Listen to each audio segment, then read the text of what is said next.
They took a surprise trip to Greece. I found out when my mom posted, "Nothing but real family on this journey." I stayed quiet. 2 days later, I got a notification.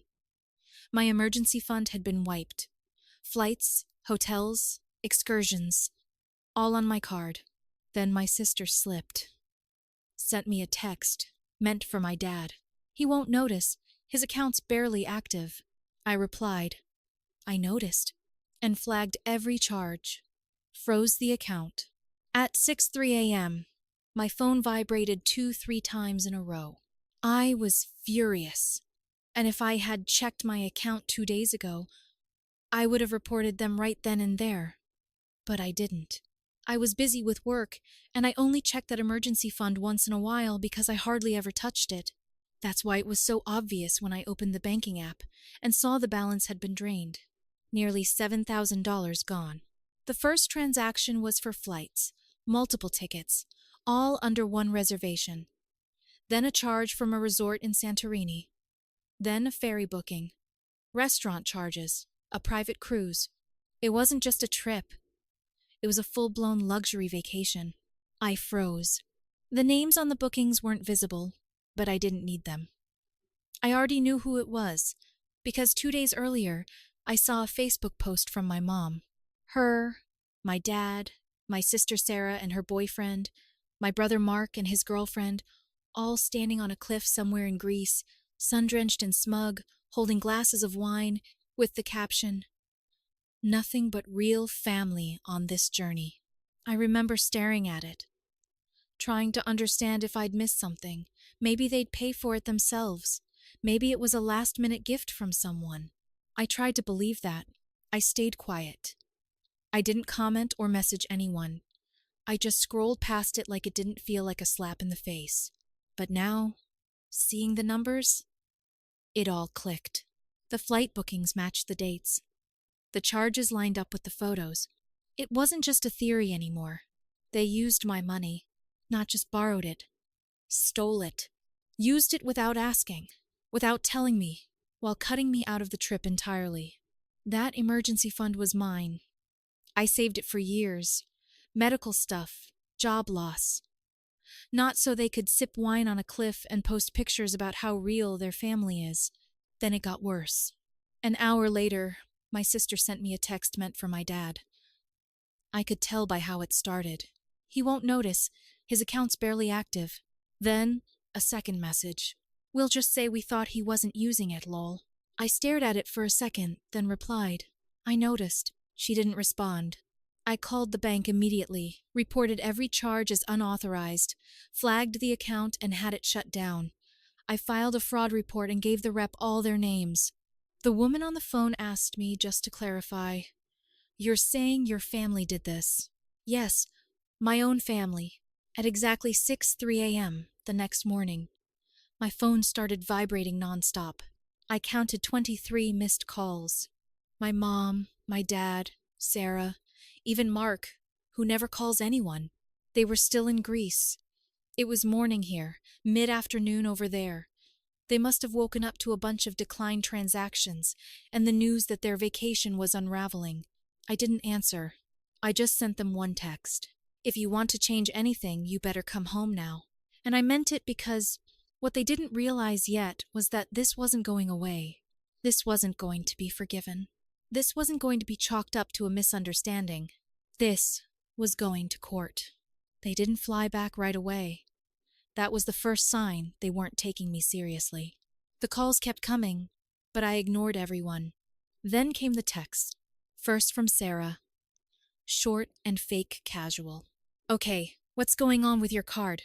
We need to talk, lol." Then my mom chimed in with a more polished version. "Let's be calm about this, Henry. We didn't think you'd mind. We'll figure something out when we get back. No need to overreact." Overreact. They had just drained the only account I kept off limits. I had worked side jobs to build that fund up. That account was for when my car broke down in the middle of nowhere, for if I lost my job, for medical bills I couldn't cover with insurance, not for my family to play rich for a week in Greece. And still, they thought I'd let it go. Mark didn't say a word. Allie, though, texted me separately. "I didn't know. I feel sick. They told me it was all taken care of. I wouldn't have come if I knew. I didn't answer her. Not yet, but I remembered that. That night, I had a video call with my lawyer. He was calm, methodical. He explained that, yes, this was fraud. Yes, it could absolutely go to court. The fact that it was family didn't protect them. It actually made it worse because it showed intent. They knew what they were doing when they took my card information. They planned this. So, I told him to move forward. I wanted this on record. The next morning, I got a string of panicked messages from my mom. Apparently, their cards were getting declined all over the island. Because every charge had been flagged, the bank locked down their reservations and canceled bookings.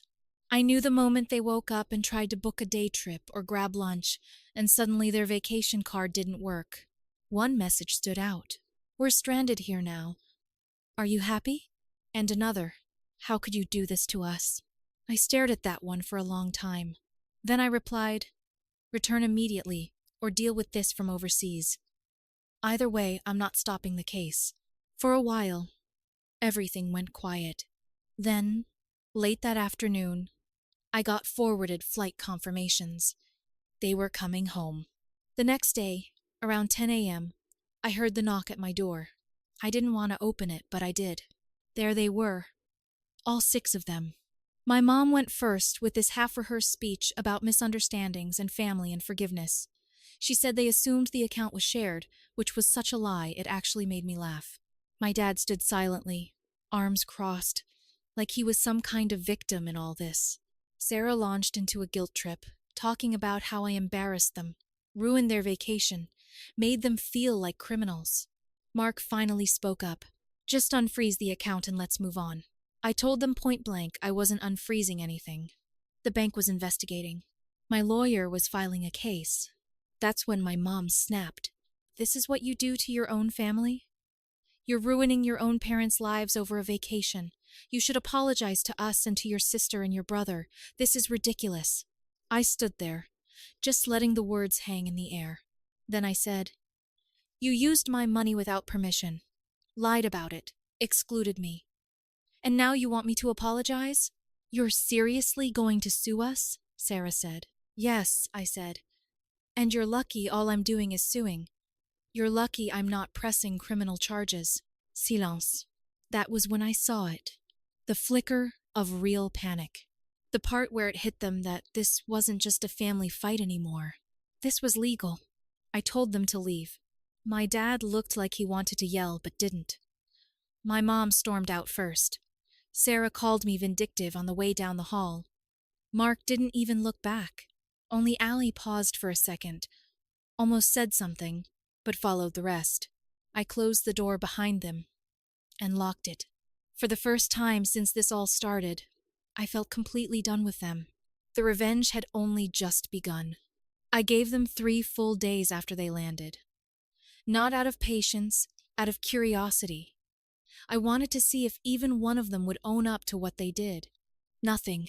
Not a single apology.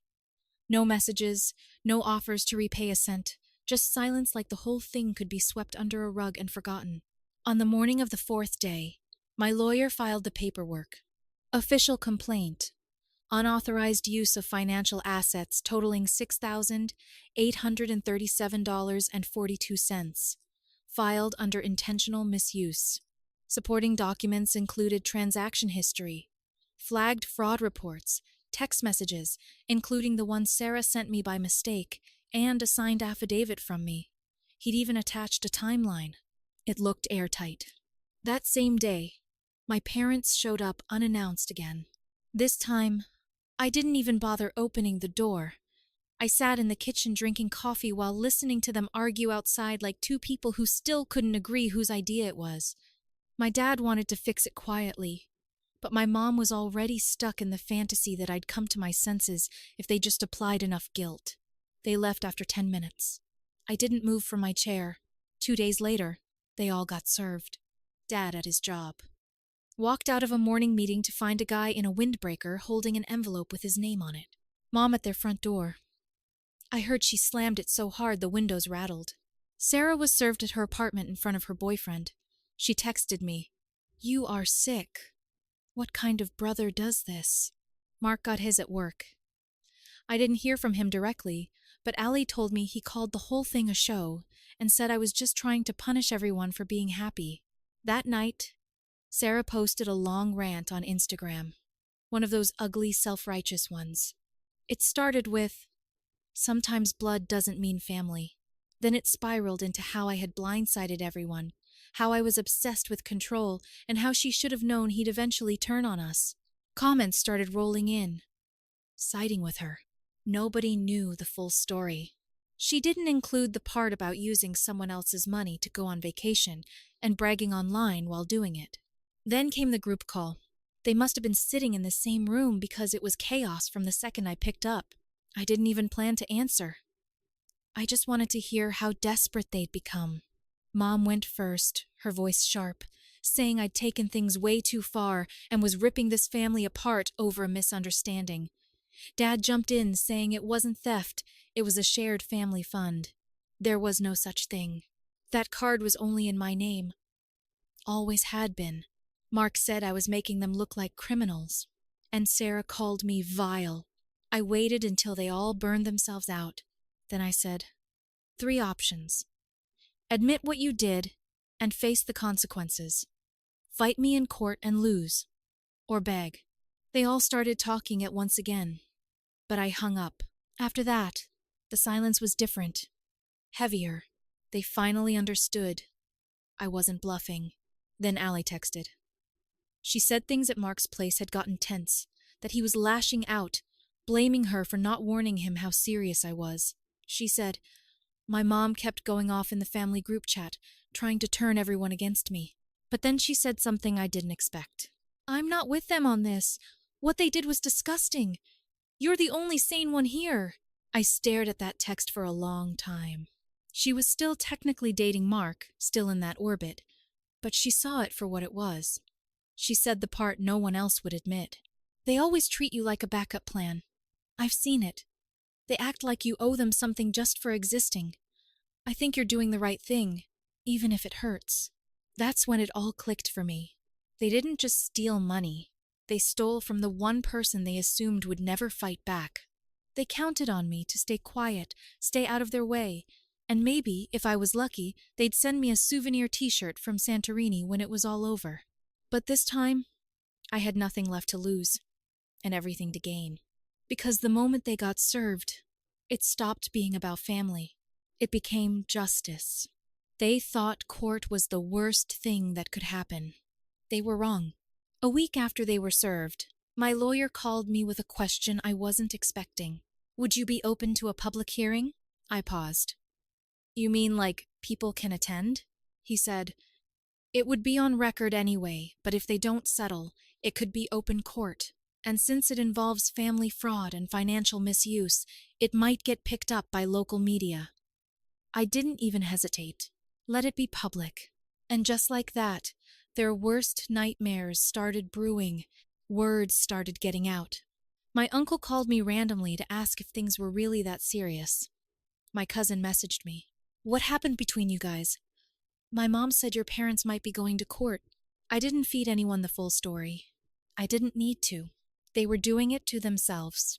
Then, something strange happened. My dad's employer contacted him for a compliance review.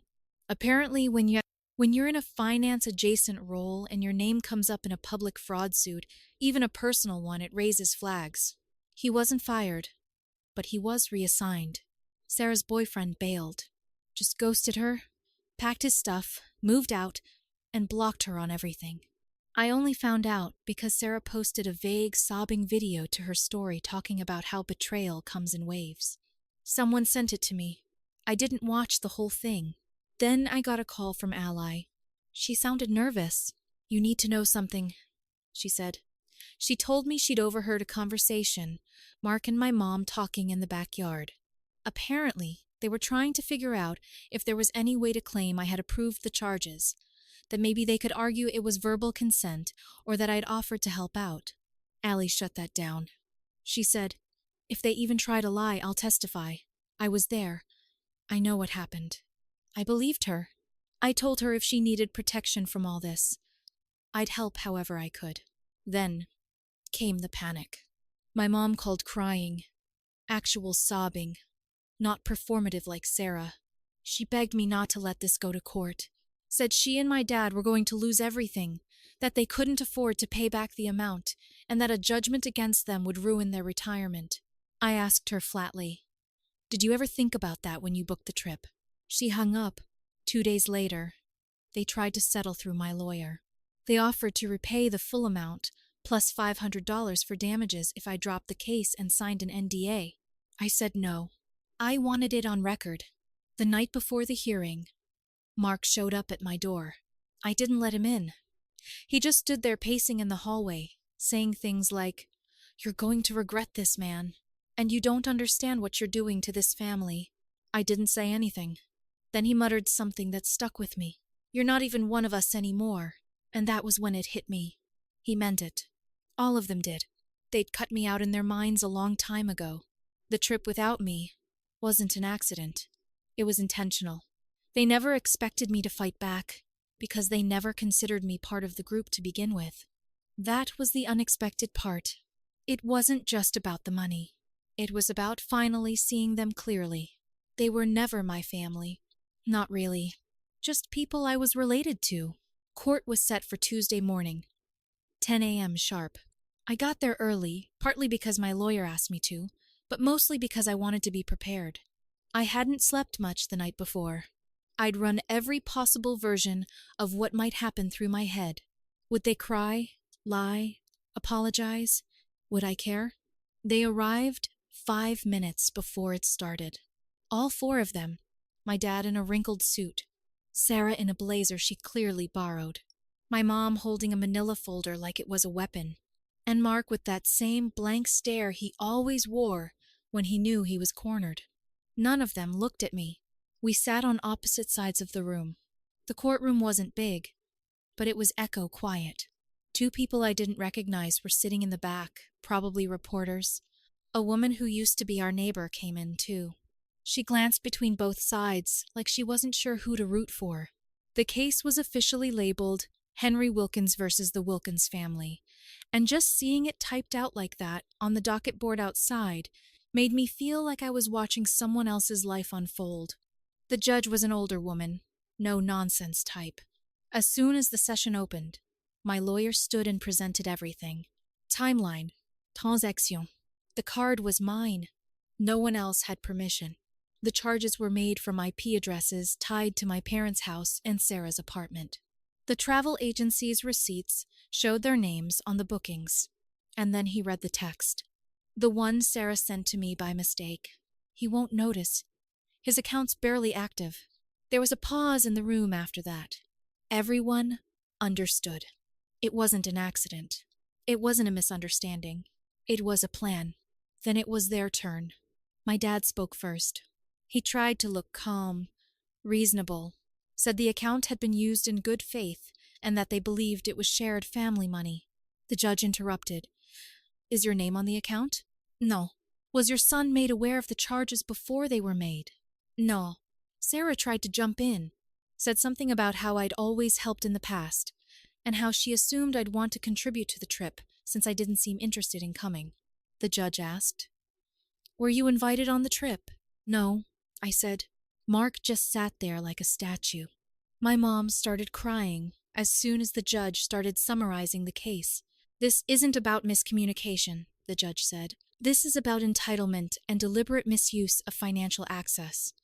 The court finds that the plaintiff's claims are valid and supported by evidence. Then came the ruling.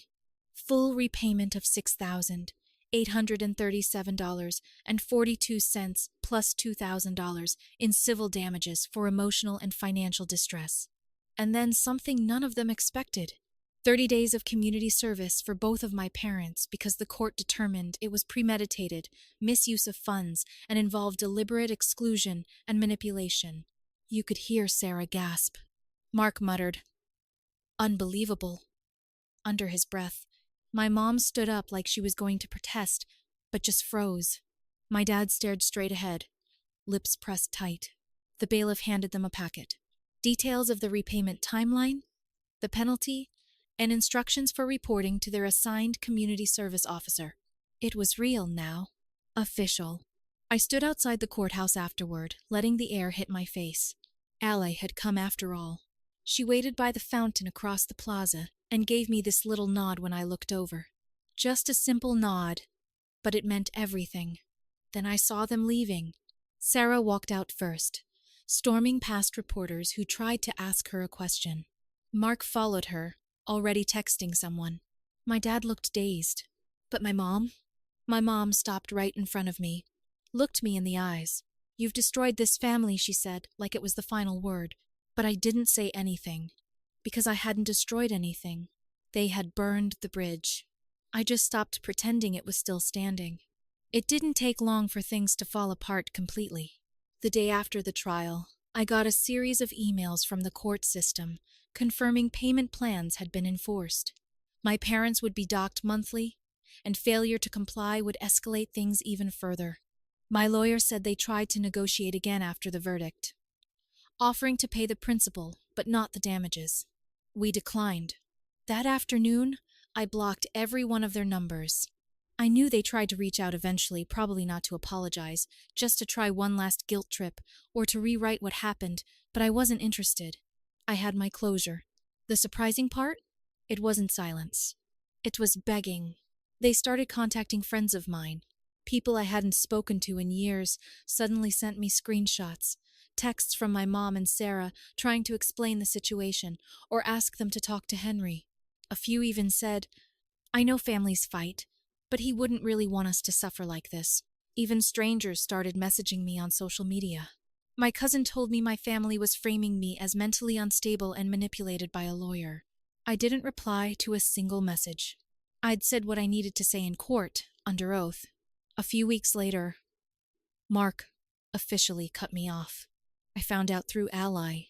He sent a text to the family group chat, which I wasn't in, obviously. "As far as I'm concerned, Henry's no longer my brother." Sarah unfollowed me from everything. Her Instagram now said something about starting over with real ones only. My mom deleted all her posts about the trip. Mi dad? Radio silence.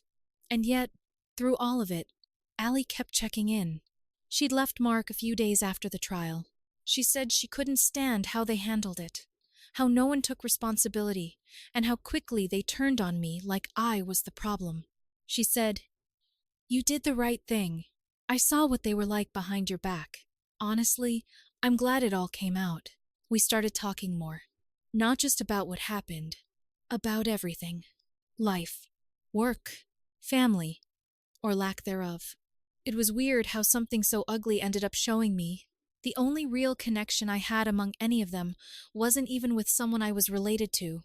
One day, about a month after the trial, Allie called and said something that stuck with me. "You know, they're still obsessed with you, still talking about you like you're the one who ruined their lives." I said, "Good, let them talk." But before she hung up, she added something else. "Your mom's been trying to meet with someone. I don't know who, but Mark mentioned something about finding a way to reverse the ruling. He said she's got a plan." I didn't say anything. I just listened. Because maybe it was a bluff. Maybe it was desperation. Or maybe, just maybe, they still hadn't learned. And if they wanted to come for me again, well, this time I'd be waiting. The update. 3 months passed. Life settled into a rhythm. Quieter. Better. I moved to a new place across town, closer to work, and updated all my info. I didn't give the new address to anyone in the family, not even Ally, until weeks later. It wasn't paranoia. It was just peace. And I wanted to protect it. The money started coming in slowly. Court-ordered payments trickled into my account from my parents' bank. Always scheduled. Always partial. Just enough to remind me the system was doing what it was supposed to. They never missed one. Probably because they couldn't afford to. Skipping a payment would have triggered wage garnishment. Allie and I stayed in touch. We weren't dating. Not exactly. But there was something unspoken there. Connection through survival. She'd left Mark for good. Said she realized the whole family ran on some unwritten code of manipulation, and she wanted no part of it anymore. One Friday afternoon, my lawyer called. I hadn't heard from him since the final court paperwork, so I figured it was a routine update. It wasn't. He said someone had filed a petition with the court to have the judgment reconsidered. I didn't need to guess who. Me mum. Apparently she'd claimed emotional distress, legal misrepresentation, and misunderstood intent. She even filed a statement suggesting that I'd been coerced into filing charges. It was weak, nothing substantial, but it had to be reviewed. They thought they'd wear me down, but I showed up for the review hearing without hesitation. This time, it wasn't dramatic. No reporters, just a quiet side room and a judge who looked annoyed that the case had been reopened.